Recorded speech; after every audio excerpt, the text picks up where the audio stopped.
Okay, hi everybody. Back with Dr. Jim. Today I want to talk about email. So on the screen you can see an email that I received from a student as a bit of a test.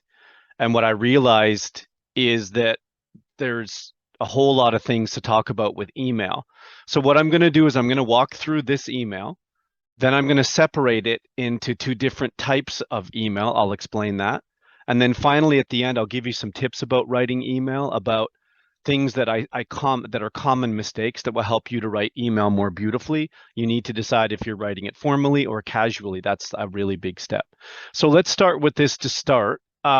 We can see here at the top, uh, it says appreciation letter, which is a little bit strange English. I understand what it means, but it also feels overly formal, maybe. Normally, we would just say thank you. So appreciation letter seems a little bit formal. Okay, so then this is the subject line from the email and then the body of the email, and I've separated that out in the next part. So the subject line is really important, but I can't imagine we'd ever say appreciation letter. Then we begin with the opening salutation, and this is of course necessary at almost all level of email, but never ever ever use a person's first name and their family name. It looks like you're writing a letter to someone you don't know, just the person who lives there. It's incredibly cold, feels really cold, like you don't care who you're writing to. So we never ever write first and family name. You could say Dear Susan, or you could say Dear Mrs. Smith. That would be, or Ms. Smith. I'm not sure. Okay, so the next part is we just don't have any spaces. And don't forget, email's free, right? So we need to include spaces, first of all, so it's easier to read.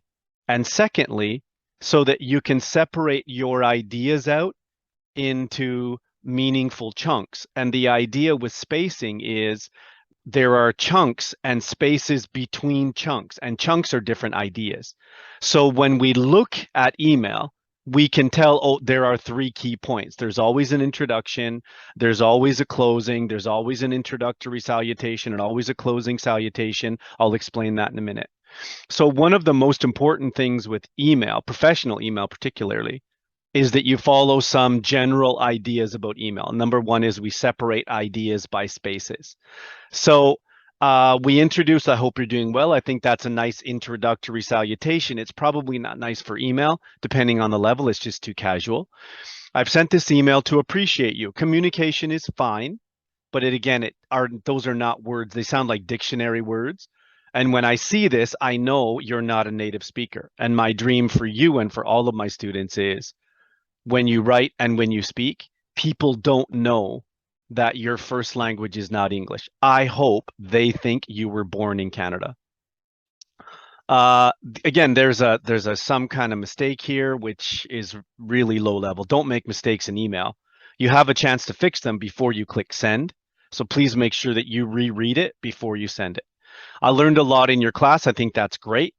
You taught me how to be patient and calm in dealing with clients and their families, comma, I don't do that, but I know the Brits like to do that, and how to behave professionally and ethically. Besides, you taught me what rights I have in this profession, and never start a sentence with and. Within the framework of these rights and laws, how to be a professional support worker. I hope that one day I'll be able to repay your efforts. I think that's a signal that it's the end of the email, which I think is fine. Again, there are three spaces here, which is strange. We don't need three, we need one. And it's always the same when we send email. And then we have sincerely, which is very formal at the bottom.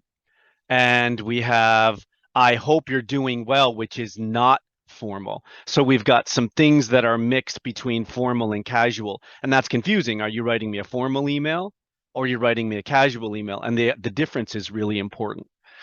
And then we've included first name and family name, which is formal, and the place that we work or go to school, which is formal. So we've signaled in the message formal in lots of places, and we've signaled casual, and is casual. Appreciate is formal. I learned a lot, casual. I hope you're doing well, casual. Dear, formal. Appreciation, formal. So the communication point is probably clear, someone saying thank you, but it's also clear that your first language is not English and you're mixing, in this case, mixing formal and casual together. So what I'm going to do is I'm going to separate this out into formal and casual styles. There are many levels of formal and casual, only you know. But I'm going to give you two examples and then you can see the difference side by side, and maybe that will help you a little bit. So just a second while I get that ready. Okay, we're back. Left-hand side is casual, right-hand side is formal. So let's separate those ideas and then let's look at what some of the differences are. If you're going to write casual, please be all casual. If you're going to write formal, please be all formal. When you mix back and forth, it's hard to understand which one, and it takes away. It makes your message weaker. It makes you look like you don't know what you're doing. So if you separate those ideas, then you can communicate, I think, more clearly.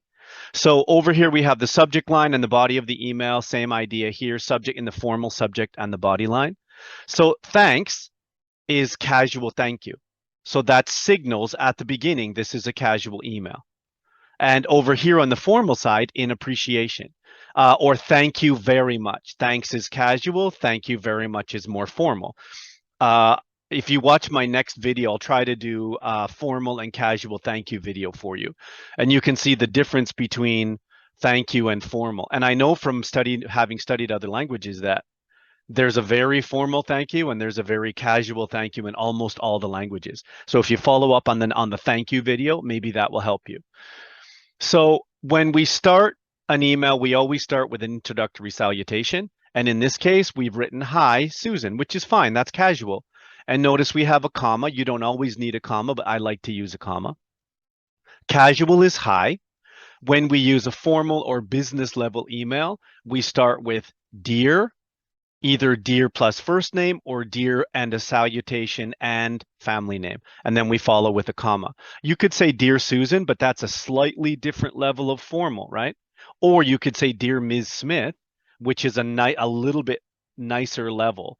So if you say Susan or if you say Miss Smith, that's giving them more power and more respect.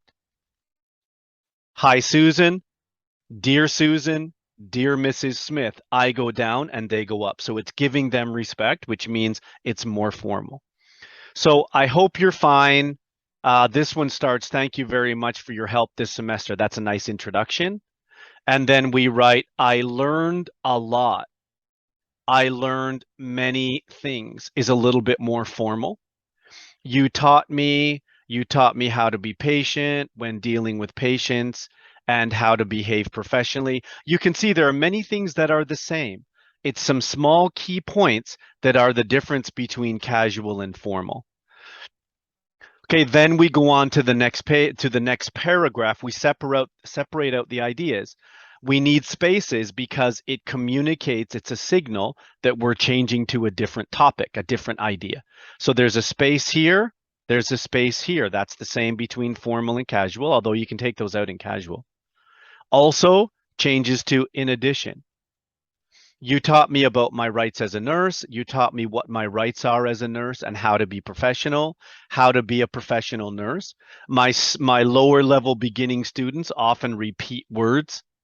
You don't need to repeat words. That suggests that your English level is not native, right? So try to cut those extra words if you can. And as we get to the end of the email, on the left-hand casual side, I hope one day I can pay you back. That's great. It's casual. That's great.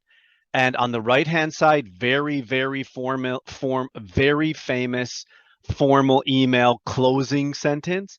I look forward to meeting you again in the future. Perfect. It's the same in all formal emails. Lots of people write, I look forward to, plus ing. Okay, at the end, the closing salutation, take care, is casual. I like you, you're my friend. And casual matches first name. Okay, on the right-hand side, kind regards, and we've included our full name. So there are ideas that are really important about signaling casual, always being casual, and signaling formal and always remaining formal. If you mix the two together, then your idea is a little bit confusing for people. You need to separate out and be consistent. If you're writing casual, please write casual. If you're writing formal, write formal. So casual is things like thanks, hi, I hope, I learned a lot. Also, I hope one day, pay you back is casual, take care, and first name. All of that's a casual idea. When you're writing formally, in appreciation or thank you very much, dear plus first name or dear plus some kind of salutation and family name. Thank you very much is more formal. I learned many things is more formal. In addition is more formal. I look forward to meeting you is more formal. Kind regards is more formal. And first name and family name is more formal. So I think it's not a problem with communicating thank you. It's a problem with communicating and your message is a little bit weak because it's difficult to understand as a native speaker whether you're writing to me casual or whether you're giving me respect. If you're not sure, always give respect. Always go up when you're talking about formal or casual. If you're not sure, always go up. Okay, so there are the two differences, and you can go ahead and pause and take a screenshot and look at this or keep this as your own information for when you're writing your own emails. Again, there are different levels of formal and casual. These are just two. There's a pretty casual version on the left and a pretty formal version on the right. Okay, so you can use those words when you write your own email, and I hope yours are better. So let me just get ready, and what I'll do is I'll give you some final email writing tips. Okay, so here we go with some tips for you to think about when you're writing email. I'm going to turn that off for a second. So spacing's free. When your email is all jumbled up together, people aren't even going to read it. It's very difficult. Think about who's reading your email. Leave space. It's free in email, and it makes your ideas very clear and easy to read. Okay.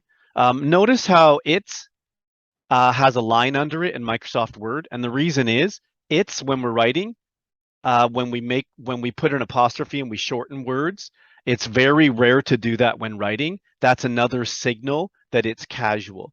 So what we'd normally do is we would separate that out into it is when we're writing. Writing is always more formal than casual, and as you've seen from my other videos, when we're talking about formal versus casual, then formal is always longer, and what it looks like and what it sounds like is very different.